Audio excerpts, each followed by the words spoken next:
எல்லோருக்கும் வணக்கம். வெள்ளிக்கிழமைக்கே உரிய ஒரு சாபம் தான் நண்பர்களே.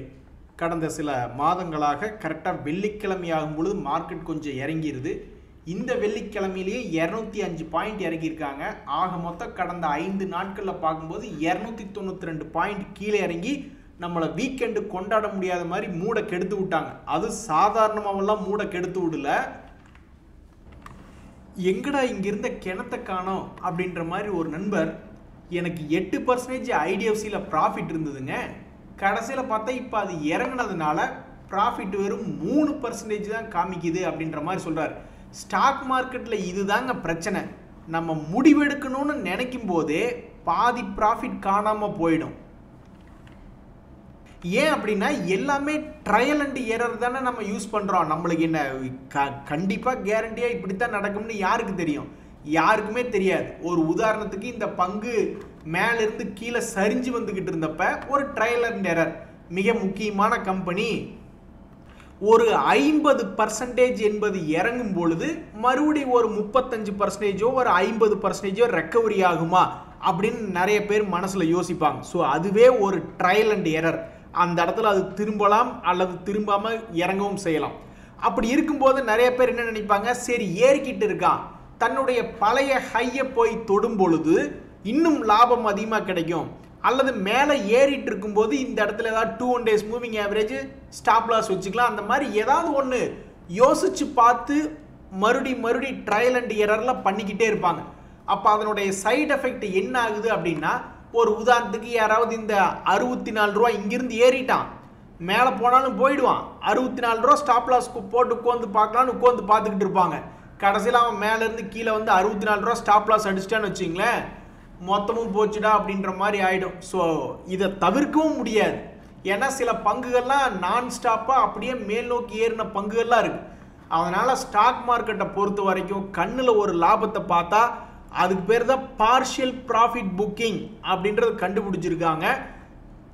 ஏன்னா ட்ரையல் அண்ட் எரர் படி மற்ற சினாரியோஸில் அனலைஸ் பண்ணிட்டு முடிவெடுக்கலான்னு நினைக்கும் போது பாதி லாபம் காணாமல் போயிடும். அதுக்கு தான் சில பேர்லாம் 2 போர்ட்ஃபோலியோ மெயின்டைன் பண்ணுறாங்க. ஒரு உதாரணத்துக்கு வெரி லாங் டேர்மில் ரொம்ப டிசிப்ளினாக இருக்கணும்னாக்கா அது மியூச்சுவல் ஃபண்டு சைடு போட்டு விட்டுட்டு ரொம்ப டிசிப்ளினாக அது 10-15 வருஷம் கழிச்சு பார்த்துக்கலாம் தம்பின்னு விட்டுறாங்க. ஈக்விட்டியில் வந்து ஒரு குறிப்பிட்ட ஒரு ஸ்மார்ட் மணி கான்செப்ட் அப்படின்றதுல நல்லா கவனித்து பார்த்தீங்கன்னாக்கா, ஏதாவது ஒரு லோ லெவலில் ஒரு ட்ரையல் அண்ட் எரர் மெத்தடில் ஒரு மந்த்தினுடைய லோவோ அல்லது 2 monthsனுடைய லோவோ ஏதாவது ஒரு சப்போர்ட்டில் வந்து விழுகும் பொழுது, சரி ஒரு ட்ரையல் அண்ட் எரரில் இங்கிருந்து மேலே இது போனால் ஒரு 5% to 10% கிடைச்சா போதுமே அப்படின்ற மாதிரி ட்ரையல் அண்ட் எரர் மெத்தடில் ப்ராஃபிட்டை புக் பண்ணக்கூடிய ஆட்கள் இருக்காங்க. ஸோ இந்த ஐடிஎஃப்சிலேயே இந்த மாதிரி ட்ரையல் அண்ட் எரர் அப்படின்ற மாதிரி பார்த்தீங்கன்னு வச்சிங்களேன், பல முறை அது ஒரு குறிப்பிட்ட ப்ரீவியஸ் லோ அப்படின்னு வந்துட்டு அதனுடைய ஹை போகும்போது அந்த இடத்துல ஒரு எக்ஸிட் அப்படின்ற மாதிரி அர்த்தம். அப்படி எக்ஸிட் ஆகாம விட்டுருந்தா அவன் பாட்டுக்கு கீழே பள்ளத்தில் விழுந்திருப்பான். இன்னொரு நண்பருமே, நான் அப்படியே ஷாக் ஆகிட்டேன், ஏன் என்னை இப்படி பண்ணிட்டீங்க அப்படின்ற மாதிரி கடைசி 10 நாட்களில் 80,000 லாபம் என்பது குறைஞ்சி பிடிச்சி. அதுலேயும் குறிப்பாக இந்த கொச்சின் ஷிப்யார்ட்லாம் 40,000 ரூபா ப்ராஃபிட்டில் இருந்தது, வெறும் இப்போ 9,000 தான் ப்ராஃபிட்டில் இருக்குது. இதுக்கு மிக முக்கியமான காரணம் இந்த கொச்சின் ஷிப்யார்ட் ஷேர் சமீபத்தில் 20% ரொம்ப வேகமாக கீழே இறங்கினது தான். இதுவே இப்படி மெதுவாக அடிக்கிட்டு இருந்ததுன்னு வச்சிங்களேன், சில பேர் வந்து என்னடா இது பெருசாக மூவ்மெண்ட் இல்லை அப்படின்ற மாதிரி கூட சில பேர் ப்ராஃபிட் புக்கிங் பண்ணியிருப்பாங்க. இதுக்கு முன்னாடி ஒரு முறை மிக வேகமாக யாருனாலையும் முடிவெடுக்க முடியாத மாதிரி வேகமாக இறங்கிட்டான். இந்த முறையும் மிக வேகமாக ஒரு 20% பக்கம் இறங்கிய ஒரு பங்காக இந்த கொச்சின் ஷிப்யார்ட் அப்படின்ற பங்கு இருக்குது. நண்பர்களே, இந்த சமயத்தில் பிஎஸ்சி அப்படின்ற பங்கு சமீபத்தினுடைய லோலிருந்து எவ்வளவு போனால் அதே மாதிரி தன்னுடைய ஹையிலிருந்து இப்போ எவ்வளவு இறங்கியிருக்கான். போ உருட்டு போ, உன் மனசுக்கு ஏற்ற மாதிரி உருட்டு, நானா வேண்டாங்கிற அப்படின்ற மாதிரி இந்த பிஎஸ்சி கீழேருந்து 138% நான் ஸ்டாப்பாக மேல் நோக்கி ஏறிட்டு இப்போ பார்க்கும்போது ஒரு 20% பக்கம் இறங்கியிருக்கு. இப்படி திடீர்னு 25% இறங்கி இருக்கிறதுல யார் பாதிக்கப்பட்டிருப்பாங்கன்னா, நம்மளுக்கு தான் ரீட்டைல் பீப்புள் யாராவது போய் மேலே வாங்கி மாட்டியிருப்பாங்க. அதாவது இங்கே லோனில் வாங்கி ஹையில் விற்ற ஆளுங்க நம்ம ஆளுக்கு கம்மியாக இருப்பாங்க, ரீட்டைல் கம்மியாக இருந்து எஃப்ஐஸோ டிஐஸோ அதிகமாக இருப்பாங்க. அதே மாதிரி மேலே உச்சியில் வாங்கி லாக் ஆகிட்டு நீ அடுத்தது என்னடா பண்ணுறது அப்படின்னு பார்க்கக்கூடிய ஆட்கள் நம்மளை தான். இது மட்டும் மனசில் எழுதி வச்சுக்கணும் நண்பர்களே. சமீபத்திலாம் சிலர் ட்ரேடர்களுக்கெல்லாம் நல்லா இது உதவி செய்யுது. சப்போர்ட்டில் வந்து உழுகுதியா, நீ ஸ்மார்ட் மணி கான்செப்டில் நீ கீழே சப்போர்ட் எல்லாமே ட்ரையல் அண்ட் எரர் தானே. அவன் சப்போர்ட்டில் விழுந்தா மட்டும் அப்படியே கிளுகிளுன்னு அப்படியே திரும்பி ஏறிட போகிறானா நம்ம ராசிக்கு கிடையாது. பட் இருந்தாலும் எடுத்த இடம் உச்சாணி கொம்பு கிடையாது, ஏதோ ஒரு சப்போர்ட் லெவல்னு மனசுக்கு ஒரு திருப்தி இருக்குன்னு வச்சுக்கோங்களேன். ஸோ அநியாயத்துக்கு வாங்கினதுக்கப்புறம் ஏறாட்டி கூட பரவாயில்ல, ஆனால் வாங்கினதுக்கப்புறம் பெருசாக இறங்கிடக்கூடாது அப்படின்றதுல ரொம்ப உறுதியாக இருக்கணும். ஸோ இந்த பிஎஸ்சி அப்படின்ற பங்கு சமீபத்தில் 138% ஏறி இருக்கு. அதில் எத்தனை பேர் ரீட்டைலர்கள் நல்லா சம்பாரிச்சிருப்பாங்கன்னு தெரியல. ஆனால் பெரும்பாலும் இப்போ சமீபத்தில் 25% இறங்கியிருக்கு. இதில் கண்டிப்பாக நம்ம செல்ல கிளிகள் பல கிளிகள் போய் மாற்றுறதுக்கு வாய்ப்புகள் அதிகம். இனிமேலாவது இந்த ஸ்டாக் மார்க்கெட்டில் 2-3 வருஷமாக மேலே ஏறி இறங்குறத பார்த்தாச்சு. இனிமேலாவது போய் உச்சியில் மட்டும் மாட்டிடக்கூடாது ஆண்டவா. வெற்றிக்கு உண்டான ஆயுதம் எது? எஸ்ஐபி அப்படின்ற வகையில் தான் எந்த ஒரு ஸ்டாக் ஷேர்ஸையும் அப்ரோச் பண்ணால் பெஸ்ட் ரிசல்ட் அப்படின்றது தற்போதைக்கு மார்க்கெட்டில் போயிட்டு இருக்கு நண்பர்களே. இந்த பிட்காயினை பார்க்கும்போது மண்டை சூடாகுது நண்பர்களே, ஒரு மாதிரி மண்டைக்குள்ள ஓடிக்கிட்டே இருக்கு. இப்போ பார்த்தீங்கன்னு வச்சிங்களேன், சமீபத்தில் தான் இது திடீர்னு ஒரு 75,000க்கு வந்துருச்சு. 1 லட்சத்துக்கு மேலே இருந்த, 1 லட்சம் அமெரிக்க டாலருக்கு மேலே இருந்த பிட்காயின் திடீர்னு 75,000 வந்தோடனே ஓ இது பெரிய கும்பாவாக பாடிட்டாங்க, ஏதோ பபுள் வருது அப்படின்ற மாதிரி நினச்சிக்கிட்டு இருந்தா மறுபடி 75,000லேருந்து 1,17,000 புதிய உச்சத்தை கடந்த 6 மாசத்துல பண்ணியிருக்கு. ஏன் இப்படி பண்றானே தெரியல. எல்லாம் இந்த ட்ரம்ப் தான். இது பயங்கரமா பிட்காயின் கிராஷ் ஆகிட்டு இருக்கீல. அமெரிக்காவில் வந்து பல அரசாங்க பேங்குகள்லையும் சரி பல இடங்கள்லையும் சரி நீங்கள் வந்து இந்த கிரிப்டோ கரன்சியை ரிசர்வில் எடுக்கிறதுக்கு ஓகே அப்படின்ற மாதிரிலாம் பல டிஸ்கஷன். அப்படி போய் இது மேலே ஏறினவன் தான் இந்த பிட்காயின். இல்லைன்னா இவன் பாட்டுக்கு சிவனேன்னு ஒரு வருஷத்துக்கு முன்னாடியெல்லாம் வெறும் 50,000, அதுக்கு முன்னாடி வெறும் 16,000 இருந்து 2022 பார்த்தீங்கன்னாக்கா 22-23களில் வெறும் 27,000க்கு இருந்தான். அனாவசியமாக இதில் ஒன்றை ஏற்றி விட்டுருக்காங்க. இது என்ன கொடுமை ஆண்டவான்னு போய்கிட்டு இருக்கு. நாம் இத்தனை ஃபண்டமெண்டல் பார்த்து என்ன பங்கு நல்லா இருக்குன்னு பார்த்து தேடி தேடி எடுக்கிறோம், அது கும்பா பாடிக்கிட்டு இருக்கு. இந்த பிட்காயின்லாம் பார்த்தோம்னாக்கா 1174% கடந்த 5 வருஷத்துல ஏற்றி விட்டுருக்காங்க. என்ன சிம்ரன் இதெல்லாம்?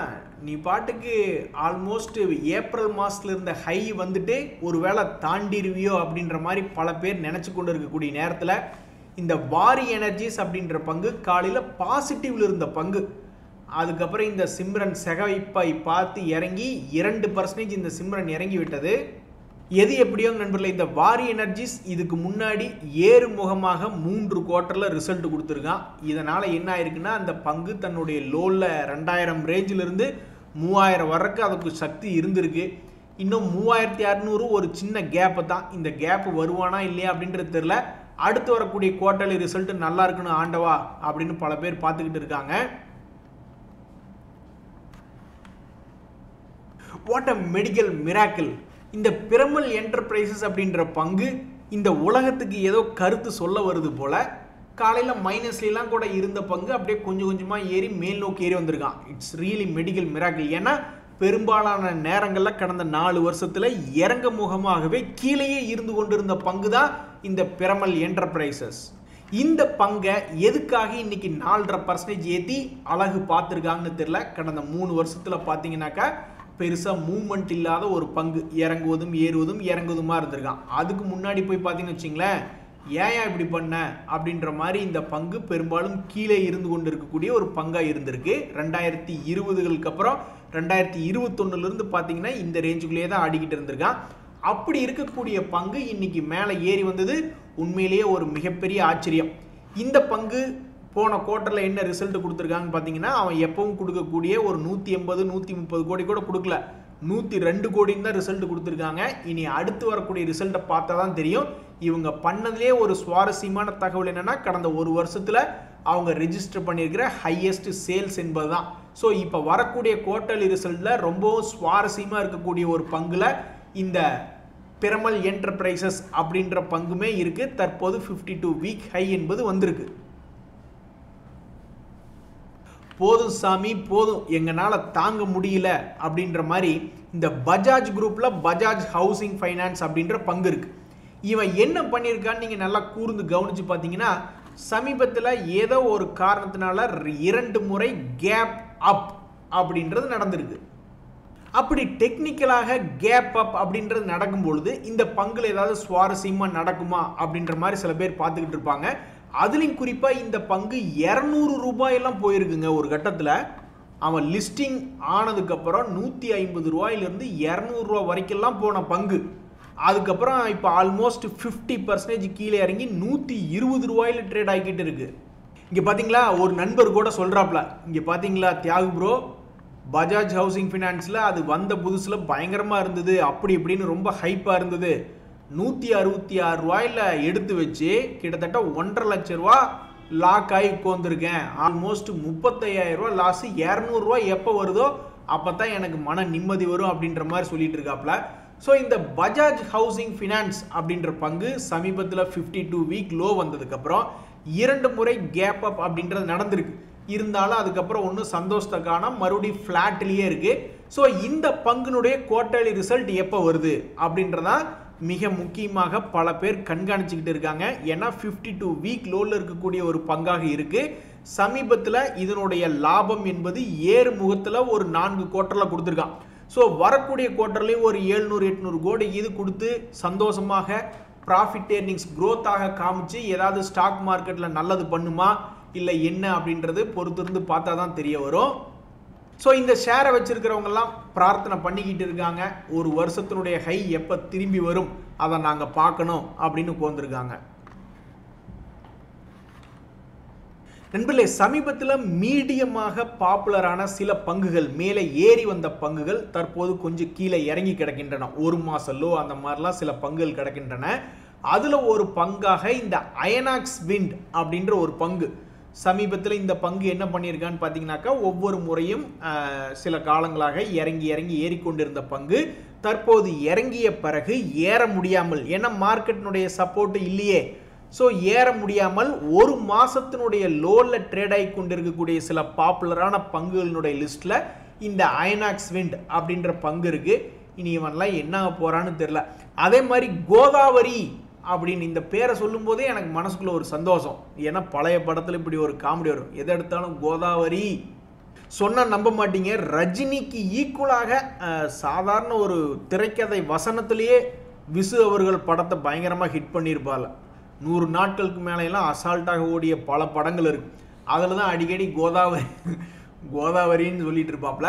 ஸோ இந்த ஜிபிஎல் கோதாவரி பவர் அப்படின்ற பங்கு சமீப காலங்களில் அவன் பாட்டுக்கு ஒரு லோ வந்தால் ஏறிடுறது அப்படின்ற மாதிரி சில வேலைகளை பண்ணி கொண்டு இருந்த பங்கு தற்போது லோ ரேட்டில் ஆடிக்கிட்டு இருக்கு. இனி இவன் என்ன பண்ண போகிறான்னு தெரியல. இவனுடைய ரிசல்ட்டும் அடுத்தடுத்த வாரங்களில் வருது.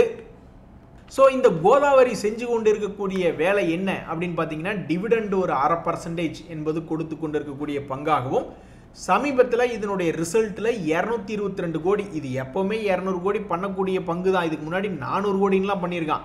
அதுக்கப்புறம் அவனுடைய லாபத்தை குறைச்சி ரிப்போர்ட் பண்ணிக்கிட்டு இருந்திருக்கான். மறுபடியும் ஏதாவது எழுச்சி வருமா இல்லையா அப்படின்றதான் இப்போ ஒரு மிகப்பெரிய கேள்வியாக இருக்குது. ஏன் அப்படின்னா, இந்த பங்குமே 52 வீக் லோ பக்கத்தில் ட்ரேட் ஆகி கொண்டு இருக்கக்கூடிய பங்கு. ஏதாவது ஒரு குவார்ட்டர்லி ரிசல்ட் நல்லா கொடுங்கப்பா அப்படின்ற மாதிரி இந்த ஷேரை வச்சிருக்கிறவங்களாம் பார்த்துக்கிட்டு இருக்காங்க. எதுக்கு? நல்ல ரிசல்ட்டுக்கு இது கொடுத்து மேலே இது வந்ததுன்னா வித்து போட்டு கையெடுத்து கும்பிட்றதுக்கு தான். இத்தனை பிரச்சனை நடக்குது, இத்தனை பிரச்சனையிலையும் விவரமாக மேலே ஏறி வந்து முதலீட்டாளர்களுக்கு லாபம் பண்ணி கொடுத்துருக்கியா, யார் யா நீ அப்படின்ற மாதிரி இந்த ஐஇஎக்ஸ் அப்படின்ற பங்குல அது சம்பந்தப்பட்ட அந்த துறை பவர் சம்பந்தப்பட்ட அமைச்சர்கள் எங்காவது டீ குடிக்க போகும்போதோ அல்லது ஏதாவது கல்யாணம் காது குத்துன்னு ஏதாவது ஒரு விசேஷத்துக்கு போகும்போதோ மீடியாக்களில் இந்த ஐஇஎக்ஸ் பற்றியோ அல்லது பவர் ரிலேட்டடாக ப்ரைஸிங் டிஸ்கவரியில் என்ன மாற்றம் கொண்டு வரேன்னு யாராவது ஒருத்தர் எந்தையாவது ஒன்றை பேசி விட்டுறாங்க. உடனே பாவம் அடி வாங்குறது யாருன்னா இந்த ஐஇஎக்ஸ் தான். அப்படி அடி வாங்கி கொண்டு இருந்த ஐஇஎக்ஸ் ப்ரைஸ் இப்போ விவரமாக ஓரளவுக்கு நல்லா சம்பாரிச்சு கொடுத்துருக்கு. டேய், நான் சிவனேனது லாபம் பண்ணிக்கிட்டு தான்டா இருக்கேன், நான் பாட்டுக்கு லாபம் பண்ணிக்கிட்டு தான் இருக்கேன். ஆனால் என்னை வச்சு பேசி என்னை இறக்கி விட்டு ஏற்றி விட்டு எத்தனை பேர் நீங்கள் சம்பாரிச்சிட்டு இருக்கிறீங்க சத்தியமாக எனக்கு தெரியல. இப்போ கூட நான் உங்கள் எல்லாத்தையுமே எவ்வளவு ஷார்ப்பாக திரும்பியிருக்கான் பாருங்க. What is the power of technical அனலைசிஸ்னா இந்த மாதிரி தான். சில நேரங்களில் ரொம்பவுமே ஷார்ப்பாக 2 days மூவிங் ஆவரேஜை தொட்டுட்டு மேலே ஏறக்கூடிய ஆட்களும் இருக்காங்க, 2 days மூவிங் ஆவரேஜை தொட்டுட்டு கீழே இறங்கக்கூடிய ஆட்களும் இருக்காங்க, அதை சுற்றி கர்ணம் போடக்கூடிய ஆட்களும் இருக்காங்க. பட் இருந்தாலும் இந்த மாதிரி போஸ்ட்மார்ட்டம் பண்ணி பார்க்கும்போது சில நேரங்களில் இந்த 200 days மூவிங் ஆவரேஜ் என்பது ஆச்சரியப்படுத்தும். அந்த வகையில் இந்த IEX என்ற பங்கு தான் சமீபத்தில் மிகப்பெரிய ஒரு ரெக்கவரி. 176 போனவன் ஆல்மோஸ்ட் 212ன்னு சமீபத்தில் மிகப்பெரிய ஒரு ரெக்கவரியை பண்ண ஒரு விவரமான பங்காக இந்த IEX அப்படின்றது இருக்கு. நண்பர்களே, NLC இந்தியா அப்படின்ற ஒரு பங்கு, அதில் ஒரு விசேஷமான தகவல். அவ்வளோ நல்லவனாயா நீயே, ரொம்ப நல்லவனா இருக்கியா அப்படின்ற மாதிரி இதனுடைய குவார்ட்டர்லி ரிசல்ட் எல்லாம் பார்த்தோம்னு வச்சிங்களேன், ஒன்றுமே புரிஞ்சுக்க முடியாது. திடீர்னு வல்லவனாகவும் அப்புறம் கும்பாக்குட்டியாகவும் அப்புறம் மறுபடியும் ரெக்கவரின்னு இவனை எந்த ஒரு விளையாட்டுலையுமே சேர்த்திக்க முடியாது. பொதுவாக ஸ்டாக் மார்க்கெட்டில் ப்ராஃபிட் ஏர்னிங்ஸ் க்ரோத் 100 கோடி 200 கோடி 400 கோடி 500 கோடின்னு இப்படி ஏறிக்கிட்டே இருந்தால் தான் கடைசியில் இறங்கினதை மீட்டெடுத்த பங்காகவும் அல்லது மிகப்பெரிய ஒரு புது உச்சங்களை தொட்ட பங்காகவும் நம்ம பெரும்பாலும் பார்க்கறதுக்கு வாய்ப்புகள் அதிகம். ப்ராபபிலிட்டி ரொம்ப ரொம்ப அதிகம். நீங்கள் மனசில் கை வச்சு சொல்லுங்க நண்பர்களே, எந்த ஒரு ஸ்டாக் வந்து மேல் நோக்கி ஏறுது அப்படின்னா எந்த பேராமீட்டர் உதவி செய்யுது? வேல்யூவா? கிடையாது. எத்தனையோ வேல்யூ பங்குகள் இன்னும் கீழே குப்புறப்படுத்திக்கிட்டு இருக்கு. எத்தனையோ பேங்க் பங்குகள் வேல்யூ வைஸ் சீப்பாக தான் இருக்கும், ஆனால் குப்புறப்படுத்திக்கிட்டு இருக்கு. நிறைய இண்டஸ்ட்ரியாக இருக்கக்கூடிய பங்கு அல்லது டிவிடெண்ட் கொடுக்கக்கூடிய பங்குகளும் அவனும் ஏகப்பட்ட பேர் குப்புறப்படுத்திக்கிட்டு இருக்காங்க. ஆனால் ஒரு 100 பங்கு இந்த மாதிரி ப்ராஃபிட் ஏர்னிங்ஸ் க்ரோத் அப்படின்னு காட்டக்கூடிய பங்குகள், அது பெரிய பங்காக இருந்தாலும் சரி, மார்க்கெட் கேபிட்டலைசேஷன் 20,000 30,000 கோடியாக இருந்தாலும் சரி, 40-50,000 கோடியாக இருந்தாலும் சரி, இதெல்லாம் நான் எந்த ஒரு விவாத மேடையில் வேணாலும் உட்காந்து பேசுவேன். அந்த அளவுக்கு நம்ம பல்லாயிரக்கணக்கான ஷேர்களை இந்த கடந்த சில வருடங்களை பார்த்துருக்கோம். ஸோ அது ஒரு சிறிய மார்க்கெட் கேபிட்டல் வெறும் 2,000 கோடி 3,000 கோடி இருந்தாலும் அதனுடைய ப்ராஃபிட் ஏர்னிங்ஸ் க்ரோத் தொடர்ந்து 2-3 வருஷம் இப்படி இருந்ததுனாக்கா அந்த ஷேரினுடைய விலை கீழே இருந்தாலும் மேலே வந்து பார்த்துருக்கோம், அல்லது புதிய உச்சங்கள் போய் பார்த்துருக்கோம். ஸோ அப்போ இந்த NLC இந்தியா ஒன்றும் புரிஞ்சுக்க முடியாமல் இருக்கக்கூடிய இந்த நேரத்தில் இந்த 468 கோடியிலேருந்து அடுத்த குவார்ட்டரில் ஏதாவது நல்லது ரிசல்ட் வருமா அப்படின்றது தெரியல. பட் இப்போதைக்கு இவன் சமத்து பிள்ளையாக, குட்டி பையனாக, செல்லக்குட்டியாக இந்த பங்கு இப்படி ஒரு சமீபத்தில் ஒரு 4 முறை அல்லது 3 முறை லாபம் பண்ணி கொடுத்துட்டு இப்போ ஒரு லோ ரேஞ்ச் அப்படின்றத சுற்றிட்டு இருக்கு. இப்படி இருக்கக்கூடிய நேரத்தில் இதனுடைய Q1 ரிசல்ட் எப்படி வருது அப்படின்றத ரொம்ப முக்கியமாக நிறைய பேர் பார்த்துக்கிட்டு இருக்காங்க. எதுக்கு? ஏதாவது நல்ல தகவல் வந்ததுன்னா ஏதோ மனசுக்கு ஒரு ஆறுதலாக இருக்கும்ல அப்படின்றதுக்கு தான். சரி நண்பர்களே, 4 நாள் எப்படியே நம்ம மார்க்கெட் ஸ்ட்ராங்காக இருந்து கரெக்டாக வெள்ளிக்கிழமைக்கே உரிய சாபமாக இன்னைக்கு ஒரு 200 பாயிண்ட் இறங்கிடுச்சு. இனி நம்ம ராமலிங்கமும் சுந்தரலிங்கம் வந்து வர சனி ஞாயிறில் என்ன பண்ண போகிறாங்கன்னு தெரியல. இப்போதைக்கு நம்ம சந்தோஷமாக இருப்பது ஒன்றையே குறிக்கோளாக வச்சுக்குவோம். நன்றி, வணக்கம்.